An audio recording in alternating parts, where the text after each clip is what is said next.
안녕하세요. 밤의 서랍입니다. 오늘 읽어드릴 단편 소설은 쓸모없는 노력의 박물관인데요. 크리스티나 페리 로시라는 이름의 작가의 소설입니다. 우루과이에서 태어나서 스페인으로 망명했다고 하네요. 검색을 해봤는데 많은 정보가 있지는 않아요. 작가에 대해서. 한국어로 검색을 했을 때 40권이 넘는 책을 냈다고 하는데 한국에는 단편 소설집 2권 출간됐었는데 지금은 다 절판이 됐고, 저도 단편 라틴 아메리카 작가들의 소설을 모아놓은 단편집에서 발견했는데 제목이 눈에 띄었어요. 쓸모없는 노력의 박물관. 그냥 제목 보고선 호기심이 생기더라고요. 뭔가 노력이라고는 하는데 쓸모가 없고, 또 이 쓸모없는 노력들을 모으고 뭔가 정리하고 관찰하는 곳이라는 거잖아요. 박물관이. 그래서 제목만 보고 읽어봤는데 이 제목을 어떤 얘기로 풀어나갈지 일단 소설 속으로 들어갔다가 나와서 잡담을 이어가겠습니다. 이따가 뵐게요.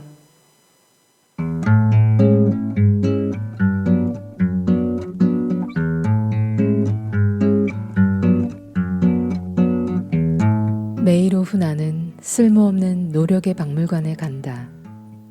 그리고 도서 목록을 부탁한 다음 커다란 나무 테이블에 앉는다. 책에 쓰인 글자들은 약간 흐릿하지만 나는 그것들을 천천히 그리고 꼼꼼히 살펴보면서 그것들이 시간의 페이지인 듯이 넘긴다. 그곳에서 책을 읽는 사람을 나는 본 적이 없다. 아마 이런 이유 때문에 박물관 여직원이 내게 친절을 아끼지 않는다고 생각한다. 나는 몇 되지 않는 방문객 가운데 한 명이기에 그녀는 내 투정을 모두 받아준다.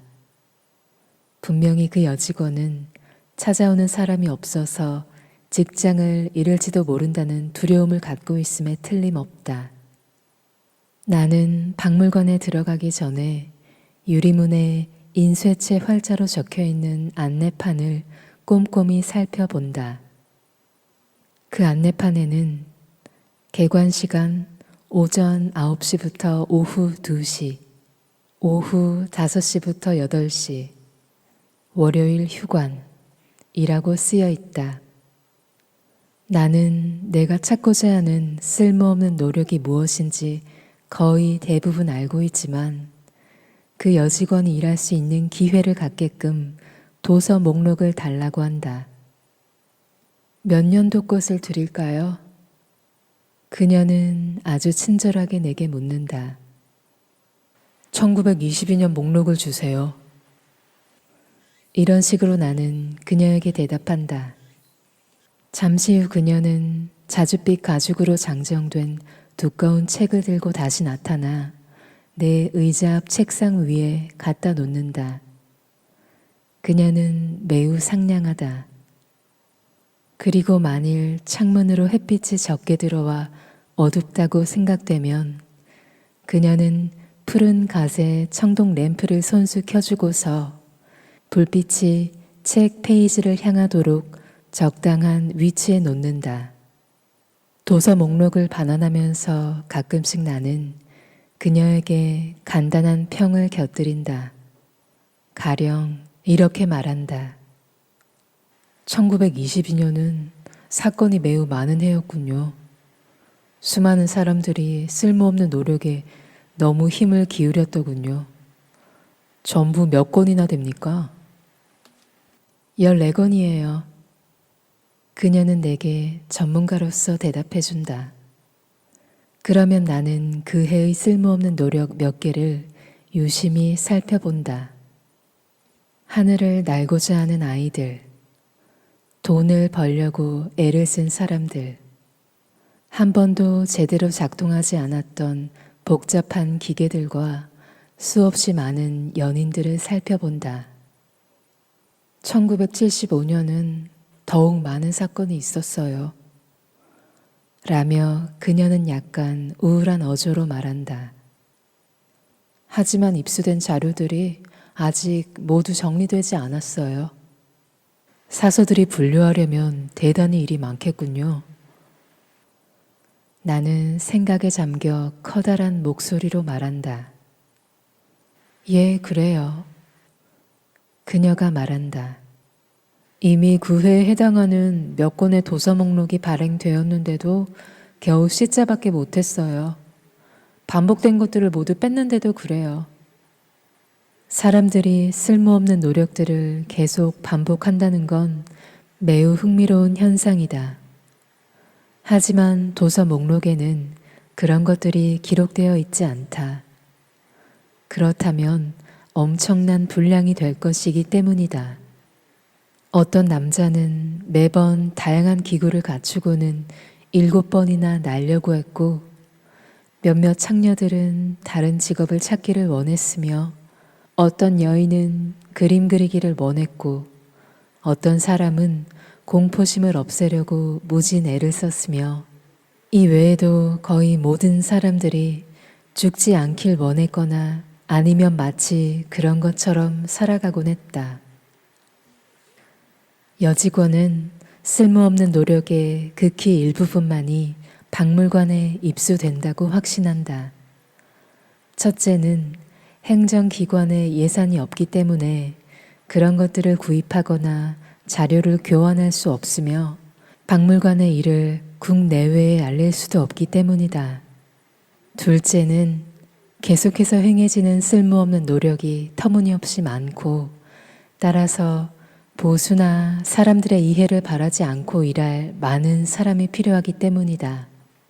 가끔씩 정부의 도움에 실망하여 개인적으로 그런 일에 달려든 사람들도 있지만 그 결과는 대부분 하찮고 별 볼 일 없다.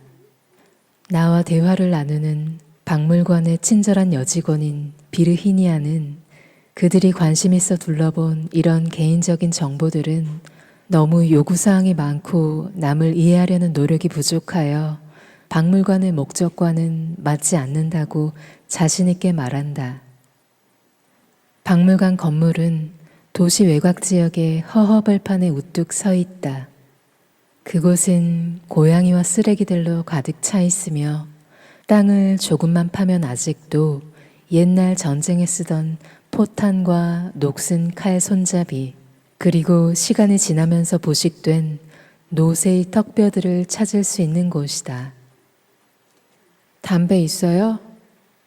비르히니아는 담배를 피고 싶어 죽겠다는 듯한 표정으로 묻는다. 나는 주머니를 뒤진다. 그리고 주머니 속에서 찌그러진 낡은 열쇠 하나와 부서진 드라이버 하나, 집에 돌아갈 때 필요한 버스표 하나, 셔츠 단추 하나와 동전 몇 푼을 찾고 나서야 비로소 찌부러진 담배 2개비를 발견한다. 그녀는 해진 두꺼운 책과 벽에 기댄 채 항상 바늘이 늦게 가는 괴종시계 그리고 먼지로 가득한 장식 쇠실이 뒤에 숨어 몰래 담배를 피운다. 사람들은 지금 박물관이 서 있는 곳엔 전시에 세워진 요새가 있었다고 믿고 있다. 그래서 그 기지의 두꺼운 돌과 몇 개의 대들보를 이용해서 벽을 세웠던 것이다. 박물관은 1946년에 개관되었다. 박물관엔 프로코트를 입은 신사들과 길고 검은 치마를 입고 이미테이션 보석 장식을 두르고서 깃털이나 꽃을 꽂은 모자를 쓴 숙녀들의 개관식 사진 몇 개가 아직도 보관되어 있다. 뒤에서 오케스트라가 실내악을 연주하고 있음을 쉽게 짐작할 수 있다. 개관 테이프를 두른 케이크를 자르는 초대 손님들은 엄숙하기도 하고 우스꽝스럽기도 하다. 내가 잊은 것이 하나 있는데 그것은 비르히니아가 약간 사팔뜨기라는 사실이다. 이런 작은 결함은 그녀의 얼굴에 약간 코믹한 면을 풍기게 하면서 그녀를 덜 순진하게 보이게 만든다. 약간 빗나가는 시선이 그녀의 상황과는 전혀 다르게 유머로 가득한 고아처럼 보이게 만드는 것 같다. 쓸모없는 노력들은 모두 알파벳 순서로 정리된다. 그리고 알파벳이 모두 바닥나면 숫자가 첨부된다. 이것은 길고 복잡한 계산을 필요로 한다. 모든 항목은 각각 자체의 분류함과 파일 번호와 개요가 적혀 있다. 그 분류함 사이를 놀라울 정도로 민첩하게 걸어다니는 비르히니아는 수녀나 혹은 시간의 흐름에서 살아남은 옛것을 숭앙하는 처녀처럼 보인다. 어떤 것들은 아름다운 쓸모없는 노력들이고 또 어떤 것들은 우울한 쓸모없는 노력들이다. 물론 이렇게 아름답거나 추하다는 분류에 우리의 의견이 항상 일치하는 것은 아니다. 이런 도서 목록 가운데 한 권을 훑어보다가 나는 10년 동안이나 자기 개에게 말을 시키려고 노력했던 어느 남자를 발견했다. 그리고 한 여자에게 사랑을 고백하기 위해 20년 이상을 허비했던 남자에 관해서도 읽었다. 그는 애인에게 꽃과 화분, 나비에 관한 책을 선물했고 해외여행을 제의했으며 시를 쓰고 노래를 만들며 집을 지어주었으며 그녀가 저지른 모든 실수를 용서했고 그녀의 애인들을 참고 견뎠지만 끝내 자살로 끝을 맺고 말았다. 참으로 힘든 일이었겠네요. 나는 비르히니아에게 말한다. 하지만 아마도 재미있는 일이었나 봐요. 그건 우울한 이야기로 분류돼 있어요. 비르히니아가 대답한다. 박물관은 그 여인에 관해 완벽한 자료를 소장하고 있어요. 그녀는 경박하고 수다쟁이며 변덕스럽고 게으르며 뿌르퉁한 여자예요. 그녀는 그 남자가 생각했던 것처럼 아량도 없었어요. 게다가 매우 이기적이었죠. 존재하지도 않는 장소와 회복 불가능한 기억, 그리고 죽은 여인이나 이미 세상을 떠난 친구들을 찾아 길고 긴 여행을 마다하지 않는 사람들이 있다. 열정적으로 불가능한 과제를 수행했던 아이들도 있다. 마치 파기만 하면 곧 물로 채워지고 또 파면 또 물로 채워지는 우물을 파던 사람들처럼 말이다. 박물관에서는 담배 피는 것과 노래하는 것이 금지되어 있다. 노래 금지는 금연과 마찬가지로 비르히니아를 몹시도 괴롭히는 것 같다. 가끔씩 노래 한 소절 부를 수 있다면 얼마나 좋을까 생각해요. 그녀는 무언가를 그리워하듯이 생각에 잠겨 내게 말한다. 족보를 재구성하려고 시도하거나 황금을 찾아 광산을 이잡듯이 뒤지거나 혹은 책을 쓰려고 쓸모없는 노력을 한 사람들도 있다. 그리고 또 어떤 사람들은 복권 당첨에 대한 희망을 갖기도 했다. 난 여행자들이 가장 마음에 들어요. 박물관에는 이런 여행자들에게만 전념하는 부서들이 있다. 책들을 읽으면서 우리는 그런 여행들을 재구성한다. 여러 바다를 돌아다니고 어두컴컴한 숲을 지나고 여러 도시와 그 도시들의 장터를 알고 다리를 건너고 기차 안에서 잠을 자거나 혹은 정거장 벤치에서 잠을 잔 다음 그들은 자기들의 여행 목적이 무엇인지를 잊어버리지만 계속해서 여행을 한다. 그들은 이 세상에 단 하나의 흔적이나 기억도 남기지 않은 채 홍수에 목숨을 잃거나 아니면 지하도나 어느 집 대문 앞에서 영원히 잠을 자면서 어느 날 갑자기 이 세상에서 모습을 감춘다. 그러면 아무도 그들의 행적을 찾지 않는다. 비르히니아가 내게 말해준 것에 의하면 전에는 취미삼아 개인적으로 연구하여 얻은 자료를 박물관에 제공하는 아마추어 연구가들이 있었다. 심지어는 나도 우표 수집이나 개미 수집처럼 쓸모없는 노력을 수집하는 것이 한때 유행처럼 번진 적이 있다는 것을 기억한다. 그런 자료가 도처에 널려 있어서 그런 광기가 사라져 버렸나 봐요. 비르히니아는 자기 생각을 말한다. 어쨌거나 많이 없는 것이나 진귀한 것들을 찾는 것만이 흥미로우니까요.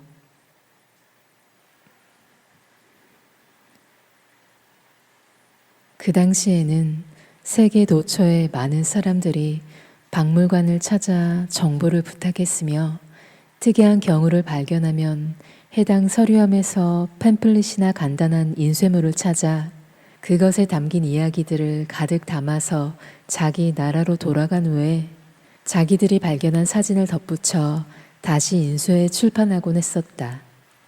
그리고 나비나 이상한 벌레들처럼 수많은 쓸모없는 노력들을 박물관에 가져오곤 했다. 가령 5년 동안 전쟁 방지를 위해 애쓰다가 마침내는 박격 포탄을 맞아 머리가 산산이 부서진 어느 사람의 이야기 같은 것이 입수되었던 것이다. 또한 이 경우에는 루이스 캐럴의 이야기도 빼놓을 수 없는데 그는 외풍을 피하면서 평생을 보내다가 단 한 번 레인코트를 입지 않고 외출했다가 감기에 걸려 죽었다. 내가 비르히니아는 약간 사팔뜨기라고 말했는지 모르겠다.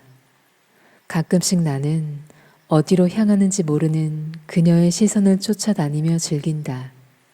그러나 그녀가 서고에서 파일과 책과 모든 종류의 문서들을 가득 들고서 열람실로 들어서면 나는 자리에서 벌떡 일어나 그녀를 도와줄 수밖에 없다. 종종 그런 일을 하는 도중에 그녀는 불평을 늘어놓는다. 이렇게 왔다 갔다 하는 게 피곤해 죽겠어요. 우리는 결국 이 모든 걸 제대로 분류할 수 없을 거예요. 신문들도 마찬가지예요. 그것들도 쓸모없는 노력들로 가득 차 있거든요. 신문에는 5번이나 복싱왕 타이틀을 되찾으려고 애를 쓰다가 마침내는 눈을 잘못 맞아 선수 자격을 상실한 복싱 선수의 이야기가 있다. 아마도 그는 지금 더럽고 추잡한 지역의 카페들을 전전하면서 자기 눈이 잘 보였을 때를 회상하고 자기 주먹은 살인적인 무쇠 주먹이라고 자랑하며 다닐 것이다. 혹은 현기증이나 아래를 내려다볼 수 없었던 고층 빌딩 유리 청소부의 이야기도 있을 것이다. 또한 키가 크길 원한 난쟁이가 자기 병을 치료할 의사를 찾아 전 세계를 헤맨 이야기도 있다. 책들을 옮기는 데 지치면 그녀는 먼지로 가득한 낡은 신문더미 위에 앉아 담배를 피운다. 금연이기 때문에 몰래 숨어 피우면서 체념한 듯 생각에 잠겨 이렇게 말한다. 다른 직업을 찾아야 할까 봐요. 혹은 이번 달 월급을 언제 줄지 모르겠어요. 라고 말하기도 한다. 나는 그녀에게 시내로 산책을 나가거나 혹은 커피를 한 잔 들거나 아니면 영화관에 가자고 초대하려고 했다. 하지만 그녀는 원치 않았다. 단지 박물관의 희뿌연 먼지투성이의 벽 사이에서 나와 대화하는 것에 동의했을 뿐이다. 이렇게 매일 오후 나는 너무나 재미있게 보내기에 시간 가는 줄도 모르고 또 그런 것을 유감스럽게 생각하지도 않는다. 그러나 매주 월요일은 고통과 금욕의 날이다. 무엇을 해야 할지도 모르고 어떻게 하루를 지내야 할지도 막막해지기 때문이다. 박물관은 저녁 8시에 문을 닫는다. 아무도 박물관을 약탈하려 하지 않기 때문에 비르히니아는 안전조치에 별로 관심을 기울이지 않은 채 자물쇠에 금속 열쇠 하나만을 돌려 잠글 뿐이다. 비르히니아가 내게 말한 바에 따르면 단 한 번 어떤 사람이 자기 이름을 목록에서 지우려는 의도로 자물쇠를 따고 박물관에 몰래 침입해 들어왔을 뿐이었다. 그는 젊은 시절에 쓸모없는 노력을 했고 지금은 그런 행동을 창피하게 여기면서 그런 흔적을 남기고 싶지 않았던 것이다. 재수 좋게 그를 발견했죠. 비르히니아는 말한다. 하지만 그를 설득하기란 쉬운 일이 아니었어요. 그는 자기의 노력이 사생활적인 성격을 띠고 있으며 따라서 그에 관한 자료를 되돌려 달라고 했어요. 그때 나는 아주 단호하고 확고부동하게 처신했어요.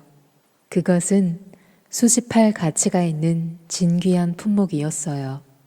만일 그가 목적을 달성했더라면 우리 박물관은 아주 중요한 것을 잃어버린 꼴이 되었을 거예요. 박물관이 문을 닫으면 나는 쓸쓸히 그곳을 떠난다. 처음에는 다음 날까지 기다리는 시간이 지루해 참을 수가 없었다. 하지만 나는 기다리는 법을 배웠다. 그리고 비르히니아의 모습에 너무 익숙해져 있기 때문에 그녀가 없으면 내겐 박물관의 존재 의미도 사라질 것이다. 색이 바랜 개관식 사진에서 이색 줄무늬 띠를 두르고 있던 박물관장 역시 그렇게 믿고 있다는 사실을 나는 알고 있다. 그래서 그녀를 승진시키려고 마음 먹었던 것이다. 법규에 따른 정해진 호봉도 없고 전례도 없었기 때문에 그는 새로운 직책을 만들었지만 사실상 그것은 비르히니아가 맡고 있던 일과 다를 것이 없었다. 그러나 어쨌든 이제 그녀는 새로운 이름의 직책을 맡고 있다. 박물관 입구에서 그녀의 임무가 얼마나 성스러운 것인지를 강조하기 위해 관장은 그녀를 박물관의 수호 성녀로 임명했고 그렇게 살아있는 사람들의 희미해져 가는 기억을 보존하려고 했던 것이다.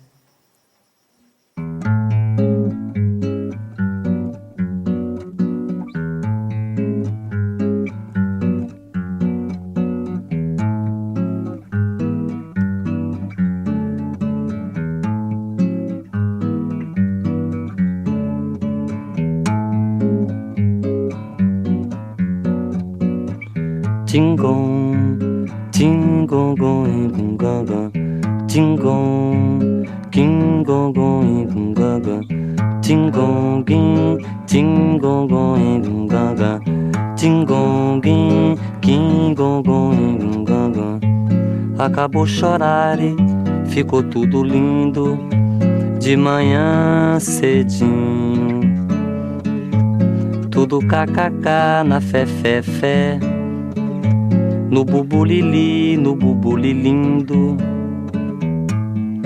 no bububulindo, no bububulindo, no bububulindo. Talvez pelo buraquinho invadiu minha casa, me acordou na cama. Tomou o meu coração e sentou na minha mão. Talvez pelo buraquinho invadiu minha casa, me acordou na cama. Tomou o meu coração e sentou na minha mão. Abelha, abelhinha, acabou chorar e faz um zoom pra eu ver, faz um zoom pra mim.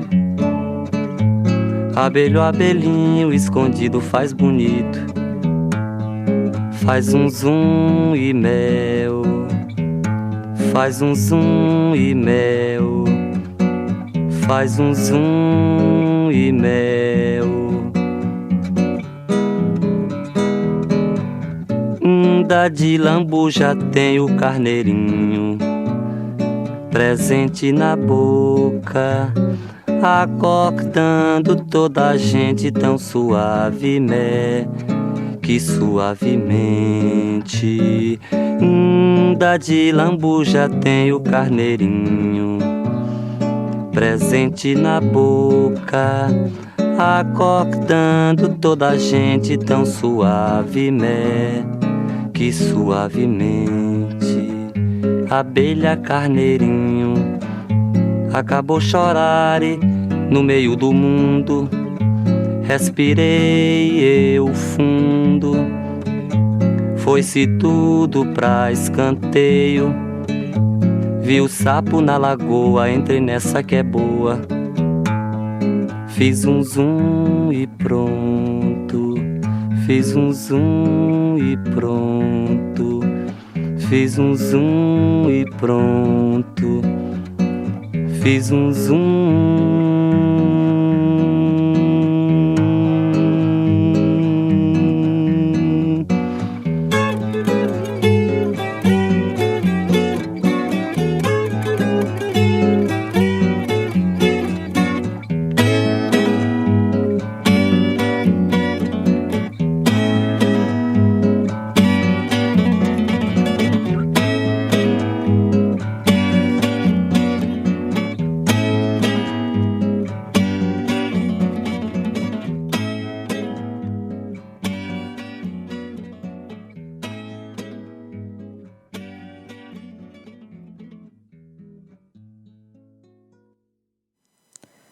어떠셨어요?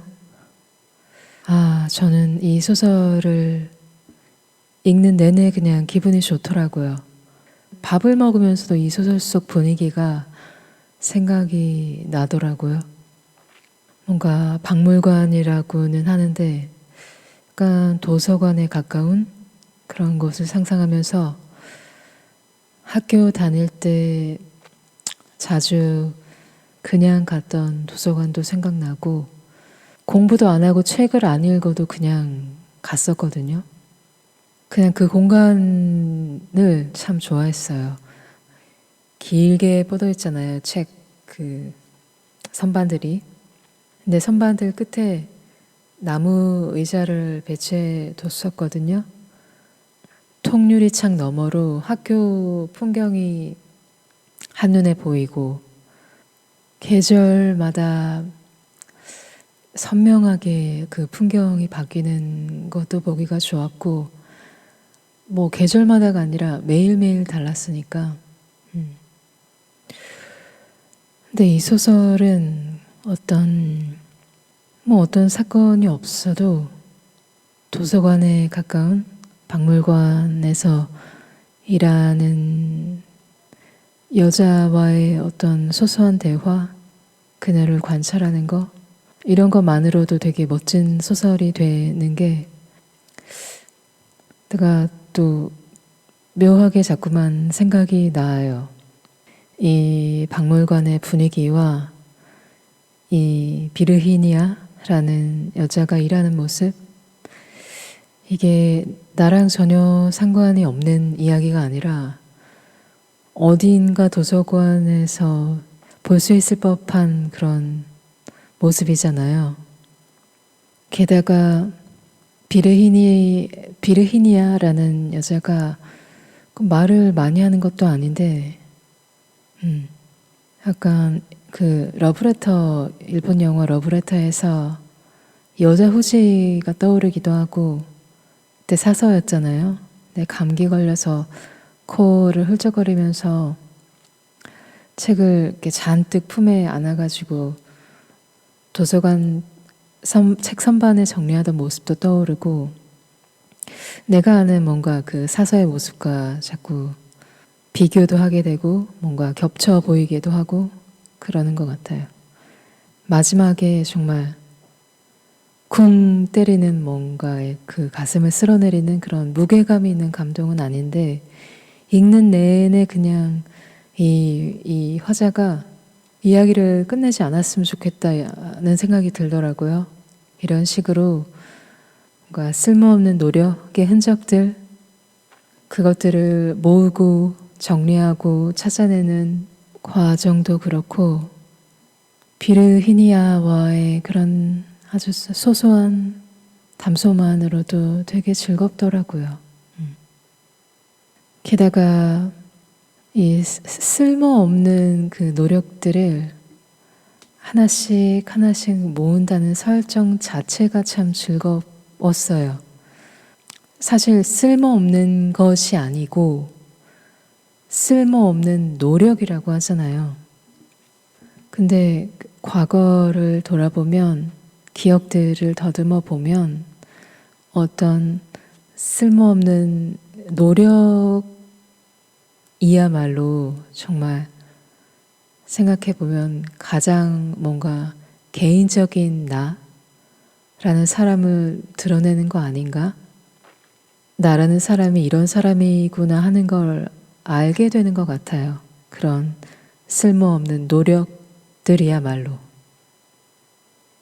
왜냐하면 정말 그냥 쓸모 있는 노력이라는 건 거의 다들 다 하는 거잖아요. 사회에서의 쓸모, 뭐 자식으로서의 쓸모, 뭐 친구 관계에서의 쓸모, 다들 비슷한 노력을 하면서 이 쓸모 있는 사람이 되기 위해서 애쓰면서 살아가잖아요. 비슷한 방식으로. 근데 쓸모없는 노력이라고 하는 건 왠지 나만 할 것 같은 거니까 나만 알고 싶기도 하고 또 어쩌면 비밀스럽기도 하고 부끄럽기도 할 것 같고 매우 사적인 노력일 것 같더라고요. 쓸모없는 노력이라는 것들이. 근데 지금 제가 하는 이 행위도 참 뭐랄까 누군가에게는 되게 쓸모없는 노력으로 보일 수도 있을 텐데라는 생각도 들었어요. 근데 또 한편으로는 평생 이 몸의 쓸모, 심지어 뭔가 정신의 쓸모까지도 고민하면서 살아야 하는 삶인데 이 정말 쓸모 없음을 노력한다는 말이 이 정말 쓸모의 이 평생의 쓸모를 고민해야 하는 이 삶의 뭔가 굴레 같은 걸 벗어던지는 기분도 들어서 좋더라고요. 어떻게 보면 저도 되게 쓸모없는 노력 덕분에 이 작가를 알게 됐는데 또 이 작가 덕분에 뭔가 저만이 알고 있는 저의 어떤 쓸모없는 노력들을 정리해 봐야겠다는 생각도 들고 그러네요. 청취자분들은, 구독자분들은 어떻게 들으셨는지 궁금하네요. 그럼 저는 다음 책으로 돌아오겠습니다. 들어주셔서 감사합니다.